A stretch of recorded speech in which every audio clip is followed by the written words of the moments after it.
നമസ്കാരം, world news റൗണ്ടപ്പിലേക്ക് സ്വാഗതം. PhDക്കോ ബിരുദാനന്തര ബിരുദത്തിനോ ഇക്കാലത്ത് വിലയില്ലെന്ന് അഫ്ഗാനിസ്ഥാന്റെ പുതിയ വിദ്യാഭ്യാസ മന്ത്രി. ഹൈസ്കൂൾ ബിരുദം പോലും ഇല്ലാത്ത മൗലവിമാരാണ് ഇപ്പോൾ അഫ്ഗാനിസ്ഥാൻ ഭരിക്കുന്നതെന്നും അതുകൊണ്ട് തന്നെ വിദ്യാഭ്യാസ യോഗ്യതകൾക്കൊന്നും സ്ഥാനമില്ലെന്നും താലിബാൻ ഭരണകൂടത്തിന്റെ പുതിയ വിദ്യാഭ്യാസ മന്ത്രി വ്യക്തമാക്കി. PhDക്കോ ബിരുദാനന്തര ബിരുദത്തിനോ ഇന്ന് വിലയില്ല. മൗലികന്മാരും താലിബാനുമാണ് ഇന്ന് അധികാരത്തിൽ. അവർക്ക് PhDയോ MAയോ ഹൈസ്കൂൾ ബിരുദമോ പോലുമില്ല. പക്ഷേ മഹത് വ്യക്തികളാണ്. ഷെയ്ഖ് നൂറുള്ള വ്യക്തമാക്കി. വാർത്താ സമ്മേളനത്തിലാണ് അദ്ദേഹത്തിന്റെ വിശദീകരണം. ഇതിന്റെ വീഡിയോ സമൂഹ മാധ്യമങ്ങളിൽ പ്രചരിക്കുകയാണ്. അതേസമയം രാജ്യത്ത് ശരിയത്ത് നിയമങ്ങൾ ഉയർത്തിപ്പിടിക്കുമെന്ന് പുതിയ അഫ്ഗാൻ പരമോന്നത നേതാവ് ഹിബതുള്ള അബ്ദുൾ സാദ വ്യക്തമാക്കി. അധികാരത്തിൽ ഏറ്റതിനു ശേഷമുള്ള ഹിബതുള്ളയുടെ ആദ്യ സന്ദേശമാണിത്. ഇതുവരെ പൊതുരംഗത്ത് പ്രത്യക്ഷപ്പെടാത്ത ഹിബതുള്ള വാർത്താക്കുറിപ്പിലൂടെയാണ് ഇക്കാര്യം അറിയിച്ചത്. News desk, real news Kerala. ഒമാനിലെ വിദേശി ജനസംഖ്യയിൽ കുറവ്. മൊത്തം ജനസംഖ്യയുടെ 37.10% വിദേശികളുടെ എണ്ണം. സെപ്റ്റംബർ 4 വരെയുള്ള കണക്കനുസരിച്ച് 44.16 ലക്ഷമാണ് ഒമാനിലെ ജനസംഖ്യ. ഇതിൽ 16.37 ലക്ഷമാണ് വിദേശികളുടെ എണ്ണം. മഹാമാരിയെ തുടർന്നുള്ള വിദേശികളുടെ കൊഴിഞ്ഞുപോക്കിന്റെ ഫലമായി കഴിഞ്ഞ 2 വർഷ കാലയളവിനിടയിൽ ഒമാനിലെ മൊത്തം ജനസംഖ്യയിൽ 5% കുറവാണ് ഉണ്ടായതെന്നും ദേശീയ സ്ഥിതിവിവര കേന്ദ്രത്തിന്റെ റിപ്പോർട്ടിൽ പറയുന്നു. 2017 മൊത്തം ജനസംഖ്യയുടെ 40% മുകളിലായിരുന്നു വിദേശികളുടെ എണ്ണം. ആഗസ്റ്റ് 21 മുതൽ സെപ്റ്റംബർ 4 വരെയുള്ള 2 ആഴ്ച കാലയളവിൽ മാത്രം 17,912 വിദേശികൾ ഒമാൻ വിട്ടതായും ദേശീയ സ്ഥിതിവിവര കേന്ദ്രത്തിന്റെ കണക്കുകൾ വ്യക്തമാക്കുന്നു. ഏറ്റവും പുതിയ കണക്ക് പ്രകാരം 11.02 ലക്ഷം വിദേശികൾ സ്വകാര്യ മേഖലയിലും 39,306 പേർ സർക്കാർ മേഖലയിലുമാണ് ജോലിയെടുക്കുന്നത്. News desk, real news Kerala. UAEയിൽ വാക്സിൻ എടുക്കാത്ത വിദ്യാർത്ഥികൾ, അധ്യാപകർ, മറ്റു ജീവനക്കാർ എന്നിവർക്ക് PCR പരിശോധന സൗജന്യമാക്കി. ഓരോ 30 ദിവസത്തിനിടയിലും പരിശോധന സൗജന്യമായി ലഭിക്കുമെന്ന് ദേശീയ ദുരന്ത നിവാരണ അതോറിറ്റി അറിയിച്ചു. അബുദാബി അടക്കമുള്ള എമിറേറ്റുകളിൽ കൃത്യമായ ഇടവേളകളിൽ സ്കൂളിൽ പ്രവേശിക്കുന്നതിന് PCR പരിശോധന നടത്തണം. 12 വയസ്സിന് മുകളിൽ പ്രായമുള്ളവർ, വാക്സിൻ എടുത്തവർ അല്ലെങ്കിൽ ക്ലാസ്സിൽ ഹാജരാകുന്നതിന് എല്ലാ ആഴ്ചയും PCR എടുക്കേണ്ടതുണ്ട്. വാക്സിൻ എടുത്തവരും 12 വയസ്സിൽ താഴെയുള്ള വാക്സിൻ എടുക്കാത്തവരും മാസത്തിലൊരിക്കൽ PCR എടുക്കണം. സർക്കാർ സ്കൂളുകളിലെ വിദ്യാർത്ഥികൾക്ക് മാത്രമാണ് പ്രോട്ടോകോൾ ബാധകമായിട്ടുള്ളത്. ദുബായിൽ സ്കൂൾ പ്രവേശനത്തിന് വാക്സിൻ സ്വീകരിക്കണമെന്നോ നിശ്ചിത ഇടവേളകളിൽ PCR പരിശോധന നടത്തണമെന്നോ മാനദണ്ഡമല്ല. സ്കൂൾ തുറക്കുന്നതിന് നിയന്ത്രണങ്ങൾ തീരുമാനിക്കാൻ വിവിധ എമിറേറ്റുകൾക്ക് വിദ്യാഭ്യാസ വകുപ്പ് അനുവാദം നൽകിയിരുന്നു. നിലവിൽ UAEയിലെ 90% വിദ്യാഭ്യാസ രംഗത്തെ ജീവനക്കാരും വാക്സിൻ സ്വീകരിച്ചിട്ടുണ്ട്. 36% വിദ്യാർത്ഥികളും കുത്തിവയ്പ്പെടുത്തു. നിലവിൽ സ്കൂളുകളിൽ ഓൺലൈൻ പഠനവും നേരിട്ട് ക്ലാസ്സിലെത്തിയുള്ള പഠനവും തുടരുന്നുണ്ട്. ഒക്ടോബർ 3 മുതൽ ദുബായിൽ പൂർണ്ണമായും നേരിട്ട് ക്ലാസ്സിലെത്തുന്ന സംവിധാനത്തിലേക്ക് മാറും.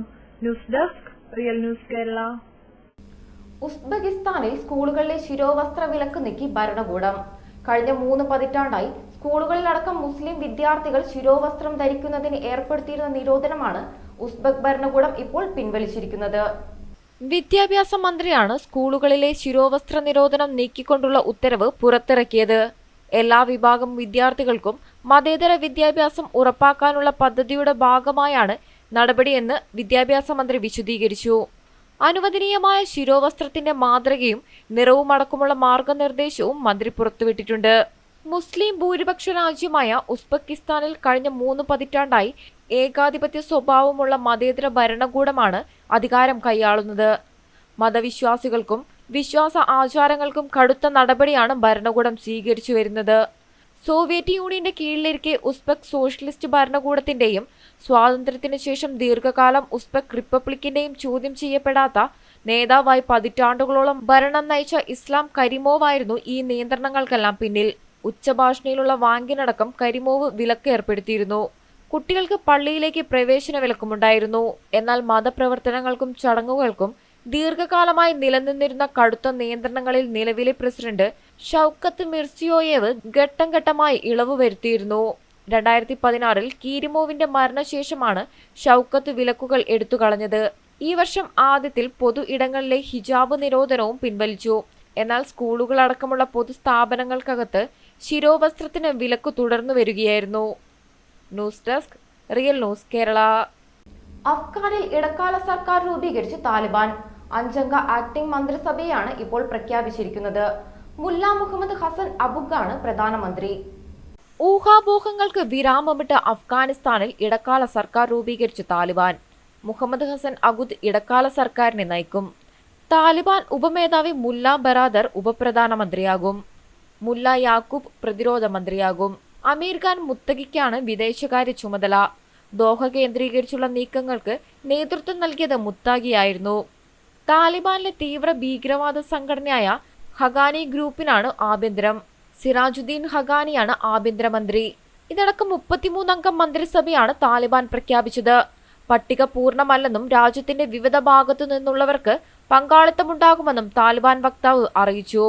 3 ആഴ്ച മുമ്പാണ് താലിബാൻ അഫ്ഗാനിസ്ഥാന്റെ നിയന്ത്രണം പിടിച്ചെടുത്തത്.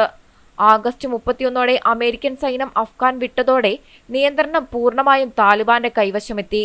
UN ഭീകരരുടെ ലിസ്റ്റിൽ ഉൾപ്പെട്ടയാളാണ് താലിബാൻ സർക്കാരിനെ നയിക്കുന്ന മുഹമ്മദ് ഹസൻ അഗുദ്. താലിബാൻ പിടിച്ചെടുത്തതോടെ അഫ്ഗാനിസ്ഥാനിലെ സ്ഥിതി സങ്കീർണമായി തുടരുകയാണ്. സർക്കാർ രൂപീകരണം സംബന്ധിച്ച് താലിബാന്റെ പ്രഖ്യാപനമുണ്ടായെങ്കിലും കാബൂളിൽ ജനങ്ങൾ പ്രതിഷേധം തുടരുകയാണ്. താലിബാനും പാക് സർക്കാരിനുമെതിരെ പ്രതിഷേധവുമായി ജനങ്ങൾ തെരുവിലിറങ്ങി. പ്രകടനത്തിന് നേരെ താലിബാൻ വെടിയുയർത്തു. പൻഷീർ കീഴടക്കിയ താലിബാന് പാകിസ്ഥാൻ സഹായം നൽകിയതിനെതിരെയായിരുന്നു പ്രകടനം. സ്ത്രീകളടക്കം ആയിരങ്ങളാണ് മുദ്രാവാക്യങ്ങളുമായി തെരുവിലിറങ്ങിയത്. ഒരാഴ്ചയായി ചെറുതും വലുതുമായ പ്രതിഷേധങ്ങൾ കാബൂളിൽ നടക്കുന്നുണ്ട്. News desk, real news Kerala. കുവൈത്തിൽ കൊറോണ വൈറസിന്റെ ഡെൽറ്റ വകഭേദം കണ്ടെത്തി. തുർക്കിയിൽ നിന്നെത്തിയ കുവൈത്ത് പൗരനിലാണ് വൈറസ് ബാധ സ്ഥിരീകരിച്ചത്. ആളുകൾ ജാഗ്രത പാലിക്കണമെന്ന് ആരോഗ്യ മന്ത്രാലയം നിർദ്ദേശിച്ചു. കുവൈറ്റിലെത്തിയ ഉടനെ നടത്തിയ PCR പരിശോധനയിലാണ് കോവിഡിന്റെ ഡെൽറ്റ വകഭേദം കണ്ടെത്തിയത്.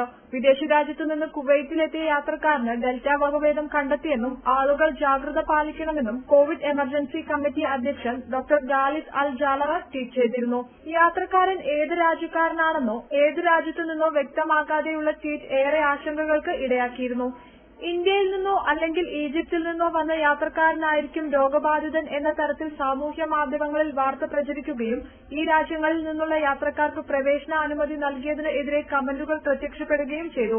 ഇതേ തുടർന്നാണ് യാത്രക്കാരൻ കുവൈറ്റ് പൗരനാണെന്നും തുർക്കിയിൽ നിന്നാണ് കുവൈറ്റിലേക്ക് വന്നതെന്നും ആരോഗ്യ മന്ത്രാലയം വ്യക്തമാക്കിയത്. News desk, real news Kerala. കുവൈത്തിൽ പ്രധാന ഹൈവേകളിൽ ഫുഡ് ഡെലിവറി ബൈക്കുകൾക്ക് വിലക്ക് ഏർപ്പെടുത്തി. ബൈക്ക് അപകടങ്ങൾ വർദ്ധിച്ച പശ്ചാത്തലത്തിലാണ് നടപടി. വിലക്ക് ഒക്ടോബർ 3 മുതൽ നിലവിൽ വരും. First ring road, 4th ring, 5th ring, 6th ring, 7th ring, 30-ാം number king Abdul Aziz road, 40-ാം number king Fahad bin Abdul Aziz road, 50-ാം number king Faisal bin Abdul Aziz road, 60-ാം number Ghazali road, Jahra road, Jamal Abdul Nasser flyover, Sheikh Jabir പാലം എന്നീ റോഡുകളിലാണ് വിലക്ക് ഏർപ്പെടുത്തിയത്. വിലക്ക് ഏർപ്പെടുത്തുന്നതിന് മുന്നോടിയായി delivery കമ്പനികളുടെ ഫെഡറേഷനുമായി കൂടിക്കാഴ്ച നടത്തുകയും റോഡുകളിലെ ഡെലിവറി ബൈക്കുകളുമായി ബന്ധപ്പെട്ട വിവിധ വിഷയങ്ങൾ ചർച്ച ചെയ്യുകയും ചെയ്തിരുന്നു.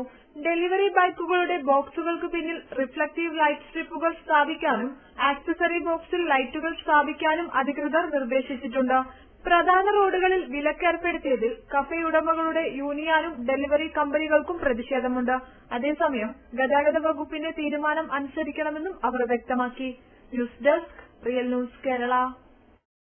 രാഷ്ട്രീയ അനിശ്ചിതാവസ്ഥ കാരണം ജനജീവിതം ദുസ്സഹമായ അഫ്ഗാനിലേക്ക് ഖത്തർ ഭക്ഷണ വസ്തുക്കൾ കയറ്റി അയച്ചു.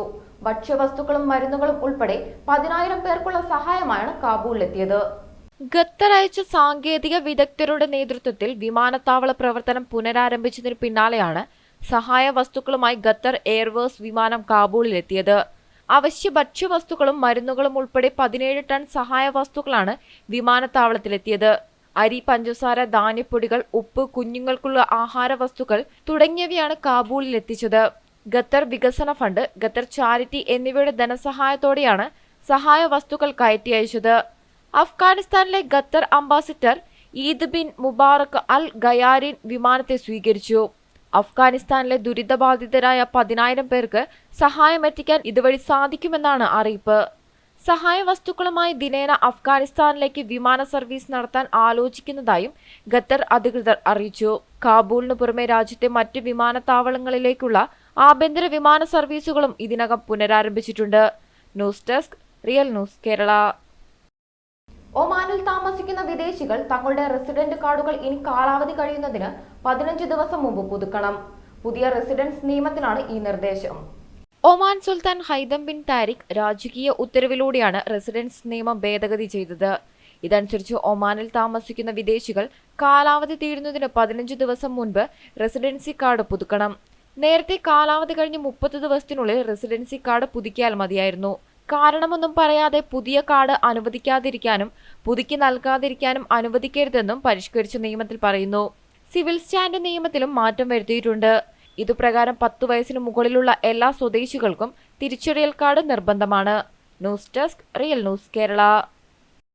മക്കയിലെ വിശുദ്ധ ഹറം പള്ളിയിൽ കോവിഡിനെ തുടർന്ന് നിർത്തിവെച്ച ഖുർആൻ പഠന ക്ലാസുകൾ വീണ്ടും ആരംഭിച്ചു.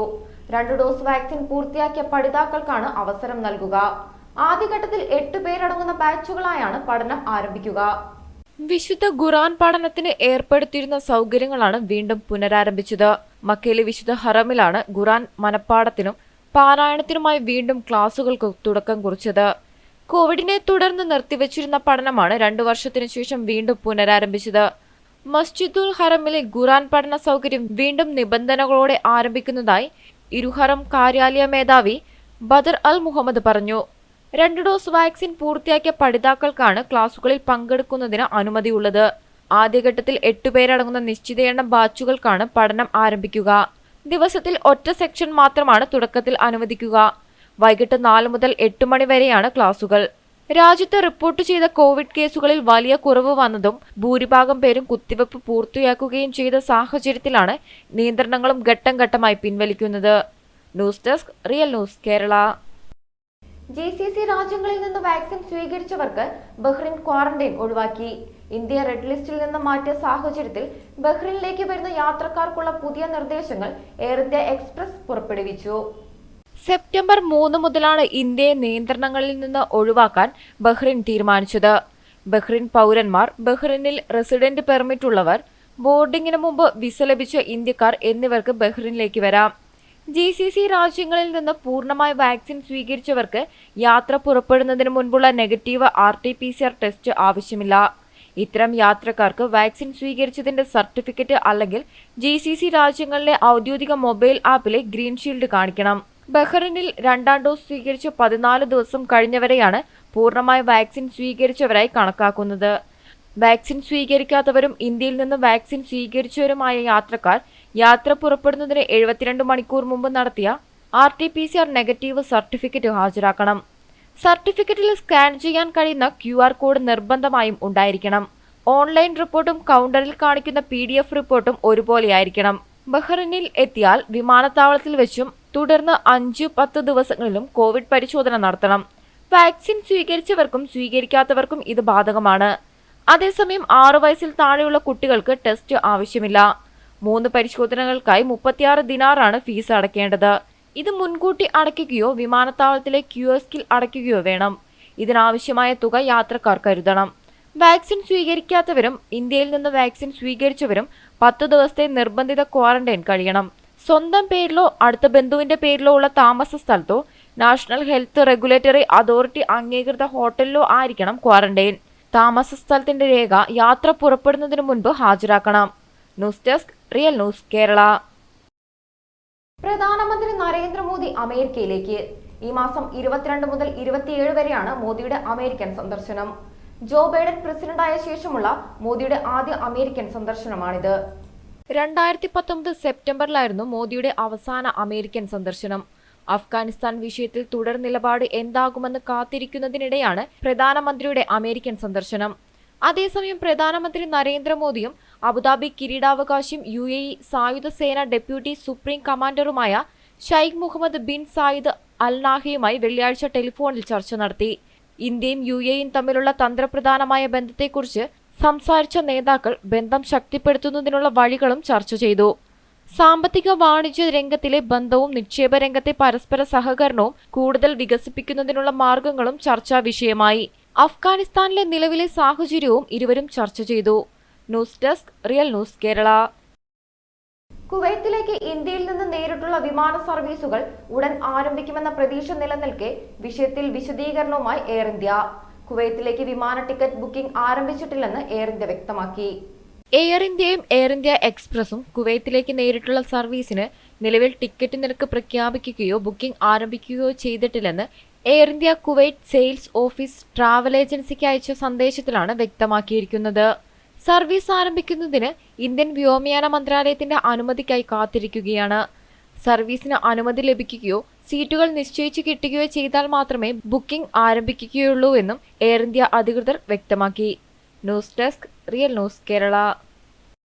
ഒമാനിലേക്ക് യാത്ര ചെയ്യുന്നവർക്ക് ഇനി ഹെൽത്ത് ഇൻഷുറൻസ് നിർബന്ധം. ഒമാനിലേക്ക് വരുന്ന യാത്രക്കാർക്ക് അന്താരാഷ്ട്ര ആരോഗ്യ ഇൻഷുറൻസ് നിർബന്ധമായിരിക്കുമെന്ന് സിവിൽ ഏവിയേഷൻ പൊതു അതോറിറ്റി അറിയിച്ചു.